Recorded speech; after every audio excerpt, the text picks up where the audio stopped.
यह पैदावार वारिया कम रोपये मज 50%। डोट पे अक दो लट पे डोट योर अस गो नुकसान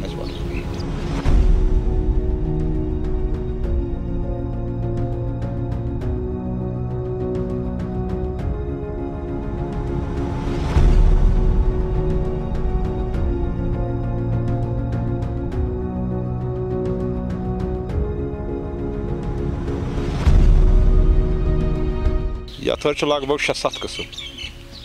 अवल नंबर पे स्टार्ट अवल नंबर डबल मिशिर मखमल गोल ब्या मखमल बे ब्या किस्म सह इटली डबल अलग सह 7 किस्म लगभग।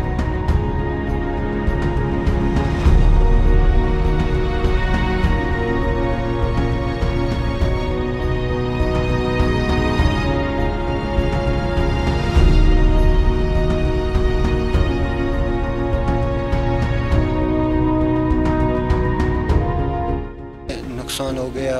यहाँ पे कोरोना वायरस चल रहा था, लॉकडाउन था, इस वजह से यहाँ पे कुछ काम चल रहा नहीं था। इस साल तो चेरी बहुत कम है, मगर अभी बोल रहे हैं रेट अच्छा है।